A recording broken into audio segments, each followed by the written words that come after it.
Assalamualaikum warahmatullahi wabarakatuh. Salam sejahtera, Om Swastiastu, Namo Buddhaya, salam kebajikan.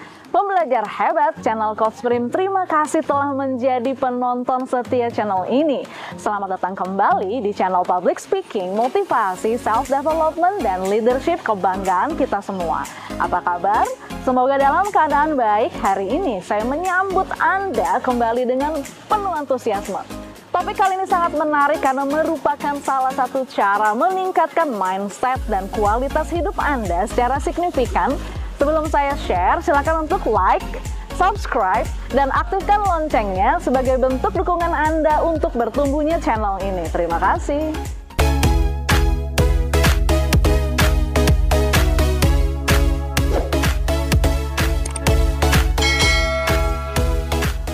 Beberapa waktu yang lalu, saya mengadakan gathering dengan teman-teman saya. Setelah sekian tahun nih nggak ketemu, saya dan teman-teman dibuat terkejut oleh seorang teman kami, sebut saja namanya Mr. X. Semasa sekolah dulu, dia terkenal nakal, berantakan hidupnya, banyak masalah, emosinya nggak stabil, mindsetnya negatif, attitude-nya juga. Sekarang dia bertumbuh menjadi orang yang mindsetnya hebat, cara pandangnya positif, hidupnya mapan, attitude-nya luar biasa. Nah, punya usut, 5 tahun terakhir dia menjalin kedekatan dengan si A dan si B di circle pertemanan yang juga kita kenal orang ini. Si A dan si B ini dikenal dari dulunya, hidupnya tuh teratur, punya prestasi, punya kehidupan luar biasa, mindset dan attitude-nya keren. Di sisi lain, pada gathering itu, kami bertemu dengan teman kami yang dulunya alim banget, terkenal baik attitude-nya, sopan. Sekarang malah kebalikannya, tidak mencerminkan sedikit pun sisi dia yang dulu. Dan ternyata circle pertemanannya adalah orang-orang seperti itu, yang senangnya cuma nongkrong, nggak produktif, mindset dan attitude-nya jelek, senang gibah dan julid. Nah, kejadian seperti ini pasti banyak terjadi di sekitar Anda. Sampai di sini kita bisa menarik kesimpulan bahwa circle pertemanan memberikan pengaruh pada pengembangan diri dan karakter kita. 5 tahun kita ke depan jadi apa ditentukan oleh buku yang kita baca, dengan siapa kita bergaul, serta siapa yang kita follow di sosial media kita. Jadi hati-hati. Dan jelas kita nggak bisa berteman dengan semua orang. Anda harus memilih siapa orang yang bisa masuk dalam circle pertemanan Anda. Pernyataan saya ini pasti menimbulkan pro dan kontra. Apalagi jika Anda berpandangan berteman dengan semua orang adalah keharusan karena saya pengen rendah hati saya pengen penyayang bagi sesama. Nggak apa-apa sih, namun apakah itu tepat? Yuk bayangkan anak, adik, atau ponakan Anda yang baru tumbuh remaja bergaul dengan orang yang suka mabuk-mabukan, orang-orang yang rusak secara mental dan attitude-nya juga jelek. Apakah Anda membiarkannya begitu saja? Pasti enggak kan? Kalau saya nggak akan membiarkan anak-anak saya bergaul dengan teman-teman yang seperti itu. Tapi masih ada aja yang bantah. Ya, kita bisa kok berteman dengan semua orang, bahkan orang rusak sekalipun. Bahkan kita bisa membantu mereka berubah jadi lebih baik. Benarkah? Ingat satu hal ya, nggak ada seorang pun yang bisa Anda ubah kecuali orang tersebut menginginkannya. Dan mengubah kebiasaan, karakter orang itu bukan proyek semalam. Panjang perjalanannya, bisa tahunan, bahkan proses umur hidup. Untuk apa membuang waktu berusaha mengubah orang yang tidak mau berubah? Waktu kita terbatas cuma 24 jam sehari. Gunakan secara bijak, Anda tuh berharga. Apalagi diri kita sendiri masih butuh banyak perbaikan. Ngapain kita fokus ke pertumbuhan orang lain? Fokus saja pada diri sendiri. Fokus dengan orang-orang yang mengelilingi kita, orang-orang yang positif, yang mendukung kita bertumbuh. Ketika membangun lingkaran pertemanan, masing-masing orang sadar atau tidak itu berinvestasi loh.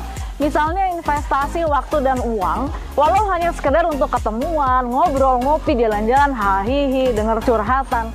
Sama seperti sebuah hubungan dengan pasangan. Berinvestasi pada teman yang salah itu menguras energi Anda, makan hati, dongkol, makan rasa, rugi waktu, rugi tenaga. Bahkan teman-teman toksik bisa merenggut kepercayaan diri dan self-worth Anda, merusak kesehatan mental Anda. Resikonya gede banget berinvestasi pada orang yang salah. Semoga sampai di sini Anda paham ya, betapa pentingnya memilih circle pertemanan yang sehat. Semakin kita dewasa, lingkaran pertemanan kita tuh akan semakin eksklusif. Karena kita memilih siapa saja orang-orang yang bisa masuk ke dalam lingkaran kita. Kita mengenal banyak orang, namun belum tentu menyebutnya teman, apalagi real friends. Dan memang Tidak semua orang yang kita kenal itu harus kita jadikan teman. Teman dalam arti kata sesungguhnya adalah orang yang mempercayai kita, tahu aib dan keburukan kita yang orang lain nggak tahu, namun tetap mencintai kita dengan tulus, menerima apa adanya, menjaga rahasia kita, nggak ngomongin kita di belakang. Pilih orang-orang yang berjiwa dan bermental sehat, bisa saling menghargai dan menghormati sebagai sesama orang dewasa. Saling menjaga perasaan satu dengan lain, nggak ada bully dan penghakiman dalam sikap maupun kata. Hanya ada saling mengingatkan dengan kasih dan memberikan dukungan dengan cara yang benar-benar tulus. Pilih circle yang mensupport diri Anda bertumbuh di berbagai aspek yang mindset dan attitude-nya positif. Temukan pertemanan yang sehat karena Anda harus peduli pada perkembangan diri Anda. Setidaknya ada 4 tipe orang yang bisa Anda izinkan masuk dalam circle Anda. Yang pertama adalah orang dengan energi positif. Kita sama-sama paham hukum energi bahwa energi tertentu akan menarik energi tertentu dan energi menular. Pastikan berkumpul bersama orang-orang yang energinya baik. Misalnya orang-orang yang antusias, semangat, damai, penuh cinta kasih pada sesama, mampu menghormati, menghargai orang, gak iri dengki. Nah, untuk melihat orang ini energinya positif atau negatif, coba duduk sebelah dia dan rasakan. Energi itu gak pernah bohong. Jika di dekatnya Anda merasa begitu nyaman, tenang, hingga bahagia ketika berinteraksi dengan seseorang, walau hanya berbicara sesaat, orang itu pastilah memiliki energi positif yang besar, bahkan gerak tubuhnya saja mampu menginspirasi orang lain. Sebaliknya kalau Anda lemah, lemes, gelisah, nggak bisa dijelaskan, rasanya kayak energi itu tersedot walau hanya berdekatan tanpa berbicara dengan orang ini, dipastikan dia memiliki energi negatif yang besar. Orang positif menguatkan, orang negatif melemahkan. Semua dari kita menerima dan mentransfer energi pada orang lain, selalu percaya pada energi yang Anda rasakan dari semua orang yang berinteraksi dengan Anda, karena energi tidak pernah berbohong. Yang kedua, kelilingi diri Anda dengan orang-orang yang punya motivasi besar dan menginspirasi. Apa sih bedanya motivasi dan inspirasi? Motivasi adalah penyemangat untuk melakukan sesuatu hal, serta membuat kita yakin mampu melakukannya. Sementara inspirasi adalah dorongan untuk berbuat sesuatu sesuai dengan panggilan jiwa kita. Bayangkan, jika Anda berkumpul bersama orang-orang yang telah bekerja keras, berani bekerja keras untuk hidupnya, pantang menyerah, energinya besar, positif, punya pencapaian, menginspirasi orang lain di sekitarnya menggapai kebaikan, Anda juga akan terbawa. Yang ketiga, kelilingi diri Anda dengan orang-orang yang selalu happy dan bersyukur. Orang-orang ini sudah penuh penerimaan dan damai dengan hidupnya, kumpul dimanapun happy, nonton di bioskop, duduk di baris paling depan, dia happy. Dia mampu melihat lebih banyak hal positif daripada masalah yang ada. Nggak gampang ngeluh, mampu bersyukur atas hal-hal kecil. Orang-orang ini energinya luar biasa. Melihat wajah mereka aja, Anda akan merasakan ketenangan, kedamaian, kebahagiaan. Jika Anda tidak menemukan orang seperti ini di lingkaran Anda, buatlah diri Anda menjadi orang seperti ini. Anda akan diperebutkan circle manapun. Yang keempat, kelilingi diri Anda dengan orang-orang yang berpikiran terbuka, punya pola pikir open-minded, punya kualitas berpikir yang positif.